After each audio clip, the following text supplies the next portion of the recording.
আসসালামু আলাইকুম। হুট করে মেহমান চলে আসলে এই স্টাইলে আলু দিয়ে চিকেন বানিয়ে ফেলুন।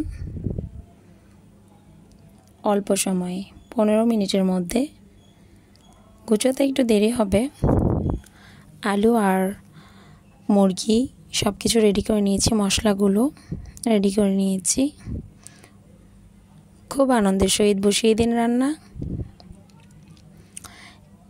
আমি সবসময় বাটা মশলায় রান্না করি, আপনারা খুব ভালো করে জানেন। বাট আজকে সময় শর্টের কারণে আমি গুঁড়ো মরিচ, হলুদের গুঁড়ো আর ধনের গুঁড়োকে ভিজিয়ে রেখেছি কিছুক্ষণ। অল্প একটু পানি দিয়ে ভিজিয়ে রেখেছি যেন মশলাটা একটু সফট হয়ে যায়। আজকে বাটা সম্ভব না, আজকে সব রেডি মশলা দিয়ে রান্না করে ফেলছি। মুরগিটা ভাজা হয়ে গেলেই মোটামুটি মুরগি আলু ভাজা হয়ে গেলেই মোটামুটি রান্নাটা কমপ্লিট হয়ে যাবে। এক্ষেত্রে ধৈর্য ধরে মুরগিগুলো ভেজে নিন। মুরগি আলু ভেজে ফেলার পর ওই তেলেই দিয়ে দিন আস্তা মশলা, এলাচ, দারুচিনি, কয়েকটা সাদা গোলমরিচ, তেজপাতা। মশলা থেকে আস্তা মশলাগুলি স্মেল ছেড়ে দিলে পেঁয়াজ দিয়ে দিন। পেঁয়াজটা ভাজতে থাকুন কিছুক্ষণ। ভাজতে ভাজতে একটু পেঁয়াজটা নরম হয়ে আসলে আস্ত মেথি দিয়ে দিই।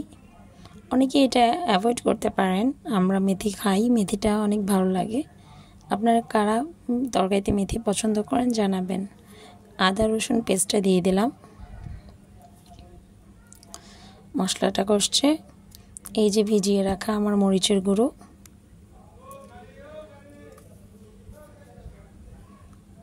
এই যে ধনে হলুদের গুঁড়ো,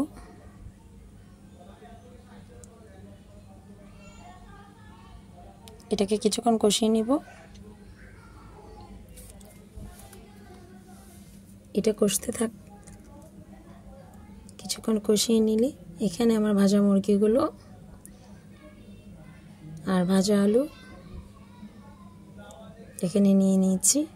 মেহমানরা গল্প করছে আর আমি এখানে রান্না করছি আপনাদের সাথে গল্প করতে করতে। মশলাটা কষিয়ে এলে দিয়ে দিব মুরগি, ভাজা মুরগিগুলো।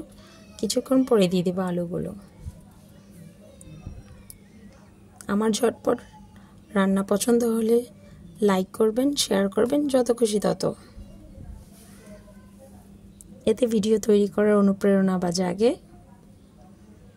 সাথে থাকবেন সীমাস লাইফস্টাইলের সাথে। গল্প করতে করতে আমার রান্না শেষ। পাতলা ঝোল দিয়ে মুরগি, আলু ঝোল দিয়ে মেহমানকে সার্ভ করুন। মেহমানও খুশি, আপনিও খুশি। খুবই দারুণ হয়েছিল তরকারিটা। ধোয়া ওঠানো চিকেন কেমন লাগছে জানাবেন। আসসালামু আলাইকুম।